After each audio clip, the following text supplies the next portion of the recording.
আজকে রেগুলার পরোটা শেয়ার করব, যেটা আমরা যখন তখন বানিয়ে খাই, তেল একদমই অল্প, আর কিভাবে তৈরি করলে এত সফট আর তুলতুলে হবে সেটাই শেয়ার করব। প্রায় 2 দিন পর্যন্ত পরোটাগুলো একই রকম থাকবে। প্রথমে নিচ্ছি 2 বাটি আটা, সাথে দিচ্ছি 1 চিমটে লবণ। তো আমার চ্যানেলে যারা নতুন আছো তাদের কাছে রিকোয়েস্ট রইল চ্যানেলটি সাবস্ক্রাইব করে দিয়ে আমার সাথে থাকবে। ভালো করে শুকনো উপকরণ মিশিয়ে নেওয়ার পরে দিয়ে দেব গরম জল, আর এখানে গরম জলটা অবশ্যই তোমরা ব্যবহার করবে, তবে খুব ফুটন্ত জল নয়, এখানে উষ্ণ গরম জল দিচ্ছি। অল্প অল্প জল দিয়ে দেব আর একটি চামচ দিয়ে এইভাবে নাড়াতে থাকবো।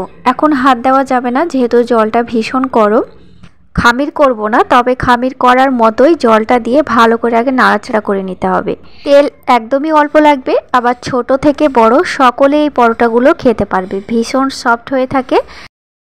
এবার ভালো করে হাত দিয়ে মেখে নিতে হবে। তো এখানে 2 বাটি আটাতে 1.5 বাটি জল লেগেছে। জলখাবারের সময় আমরা পরোটা বানিয়ে থাকি, তো এই রেগুলার পরোটাগুলো আমরা জলখাবারে বানাই ঠিকই, তবে আমার মতো করে একবার বানিয়ে দেখতে পারো। এই পরোটাগুলো খেয়ে অনেক মজা পাবে, ভীষণ সফট। দেখো সুন্দর ডো তৈরি হয়ে গেছে। তো এবার ডো থেকে বড় বড় করে লেচি কাটতে হবে। লেচি কখনোই ছোট করা যাবে না, লেচি ছোট করলে পরোটাগুলো ছোট হয়ে যাবে। এবার শুকনো আটা ছড়িয়ে পাতলা করে বেলে নিতে হবে। দেখো এই সাইজ করে লেচিগুলো কেটেছি। এখানে আটা খুব বেশি দেবে না, তো আমি বেলার সময়তে আটাই ব্যবহার করেছি। প্রথমেই বলেছি তেল একদমই অল্প দেব, আর তেল দিয়ে বেলতে গেলে খুব অয়েলি হয়ে যাবে। তো এবার আটা দিয়ে বেশ পাতলা করে বেলা হয়ে গেছে। এবার রুটিটার ওপরে 1 চামচ সাদা তেল দিয়ে দেব, ভালো করে তেলটাকে ছড়িয়ে দিতে হবে। তো আমরা যারা ঘি দিয়ে পরোটা খেতে পছন্দ করি তারা অবশ্যই সাদা তেলের বদলে ঘিটা ব্যবহার করবে। আমিও পছন্দ করি, তবে আজকে ঘিটা স্কিপ করেছি। তো এবার সাদা তেলটা বেশ ভালো করে চারিদিকে ছড়িয়ে দিতে হবে, খুব বেশি লাগবে না।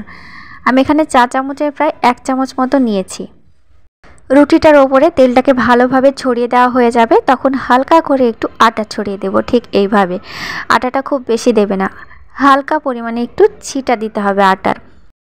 এবার 4 ভাঁজ করে ভাঁজ দিয়ে দেব। ভাঁজ দেওয়ার পরে আর একটু হালকা করে বেলে নেব।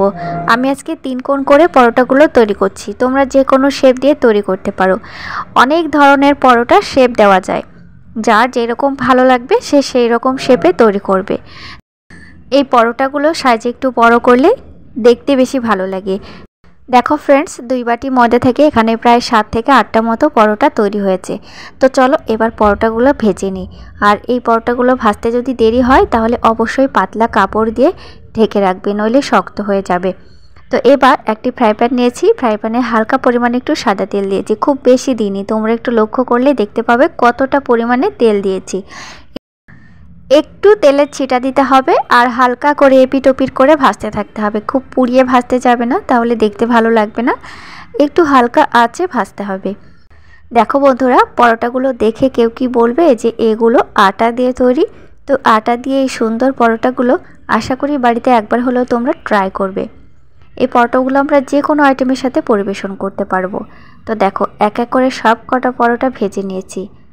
এবার বন্ধুরা দেখো পরোটাগুলো কত নরম হয়েছে, আমার হাতের দিকে একটু লক্ষ্য করলে দেখতে পাবে পরোটাগুলো কত নরম হয়েছে। তো আটা দিয়ে নরম তুলতুলে পরোটাগুলো বাড়িতে অবশ্যই একবার বানিয়ে নিও।